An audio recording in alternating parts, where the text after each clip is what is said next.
बिस्मिल्लाहिर्रहमानिर्रहीम। अस्सलाम वालेकुम माय यूट्यूब फैमिली, कैसे हैं आप लोग। उम्मीद है कि खुश होंगे, खुश रहें और दूसरों को खुश रखने की कोशिश करें। और हम बनाएंगे बीफ पुलाव। तो यहाँ पे हमें बनाना है बीफ पुलाव। तो चलिए स्टार्ट कर लेते हैं। बिस्मिल्लाहिर्रहमानिर्रहीम। यहाँ पे मैंने गोश्त लिया हुआ है, तो हमने इसको अच्छी तरह से धो लिया था और हमने इसको धो के पानी में से निकाल लिया। यहाँ पे मैंने इसके अंदर 2 प्याज़ें ली हुई हैं, मैंने बड़ी बड़ी कटिंग कर ली हैं। और यहाँ पे मैंने मसाले लिए हुए हैं, धनिया लिया हुआ है साबुत, ज़ीरा लिया हुआ है 2 टेबल स्पून, सौंफ लिए 2 टेबल स्पून, दालचीनी ली है, छोटी इलायची ली है, बड़ी इलायची ली है, लौंग लिए, काली मिर्च लिए और यहाँ पे मैंने तेज़पात लिए हुए हैं।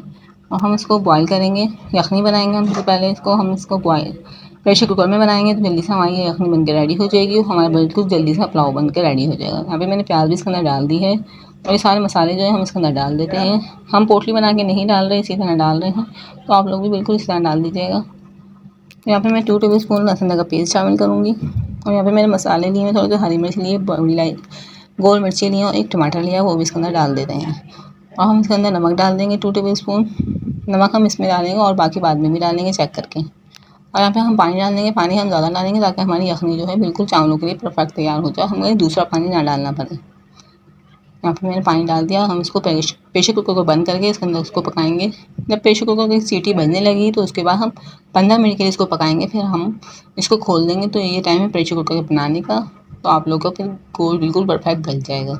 और साथ में मेरे चैनल आप एक के चैनल पर आप जो कानूनी चैनल को सब्सक्राइब कर लीजिए और बेल आइकन को प्रेस कर लीजिएगा।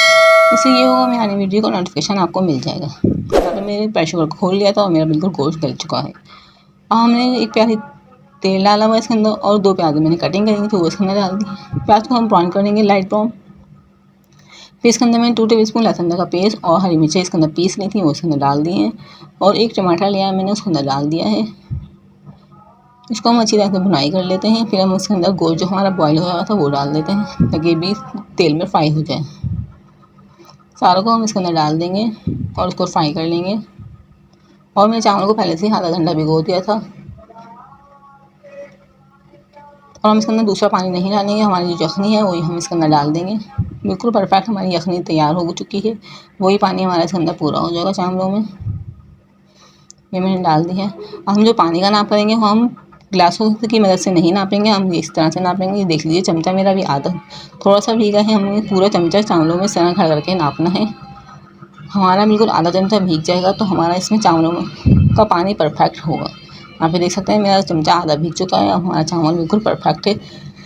इतना चावलों में पानी डालेगा और हमारे चावल इस पे बिल्कुल परफेक्ट बन के तैयार हो जाएंगे। यहाँ पे मैंने चावलों में पानी डाल दिया, चावल को बॉयल हो चुका है, हरी मिर्ची डाल दी है इसके अंदर। और इसके अंदर चावल डालेंगे और फिर हल्के हल्के चमचा चला देंगे। बिल्कुल बहुत ज़्यादा अच्छे हमारे खिले खिले चावल बनकर रेडी होंगे। यहाँ पे देख सकते हैं मैं सारे चावल डाल दें और बिल्कुल हल्के हाथ से मिलाएंगे। चावल को आप लोग बिल्कुल भी तेज़ चमचा ना चलाया करें, इससे चावल टूट जाते हैं। बिल्कुल हल्के हल्के हाथ से इस तरह से चमचा चलाया करें ताकि चावल बिल्कुल भी ना टूटें। अब इसका पानी खुश्क हो जाएगा तो फिर हम इसको दम पे रख देंगे। यहाँ पे देख सकते हैं मेरा पानी खुश्क हो गया है। इस टाइम पे मैं डालूंगी विनेगर, 2 टेबल स्पून हम इसके अंदर विनेगर डालेंगे ताकि हमारे चावल जो है बिल्कुल खिले खिले बने। हम इसको दम पे रख देंगे, बिल्कुल हल्की आग पे रखेंगे और तवा ज़रूर नीचे रख दिया करें ताकि हमारे चावल जो है पतीले में ना लगे। 5 मिनट हम उसको तेज़ आग पे रखेंगे, फिर हम इसके आग को बिल्कुल स्लो कर देते हैं। यहाँ पे मेरे 10 मिनट के बाद देखा है मेरे चावल बिल्कुल दम पे आ चुके हैं, बिल्कुल दाना दाना मेरा रेडी हो चुका है। आप लोगों ने देखा मैंने चावल को किस तरह पानी नापा है, तो आप लोग भी इसी तरह पानी नाप लिया करें। बिल्कुल परफेक्ट चावल इस तरह पक जाते हैं, बिल्कुल खिले खिले। अब मैं आपको उसको सॉल्व करके दिखा देती हूँ। यहाँ पे देख सकते हैं मैंने चावल निकाल दिए हैं। आप लोगों को मेरी रेसिपी पसंद आए तो मुझे कमेंट में ज़रूर बताइएगा। मेरी वीडियो को ज़्यादा से ज़्यादा शेयर कीजिएगा, ज़्यादा से ज़्यादा लाइक कीजिएगा और हमारी वीडियो को बगैर स्किप किए देखा करें ताकि आप लोगों को ये प्रॉपर्ली समझ में आ सके। हमारे चैनल को ज़रूर सब्सक्राइब कर लीजिएगा, इससे हमारा दिल खुश होता है। हमारे चैनल आप लोग नई नई रेसिपी लेके आएँ ताकि आप लोग रेसिपी इंजॉय कर सकें। और ईद का सीज़न है तो इसी लिहाज से मैं आप लोग की रेसिपी लेके आऊँगी, तो आप लोग ज़रूर वॉच किया करें। तो मिलते हैं नेक्स्ट वीडियो में, तब तक के लिए अल्लाह हाफ़िज़। अपना बहुत ज़्यादा ख्याल रखिएगा और दुआओं में याद रखिएगा।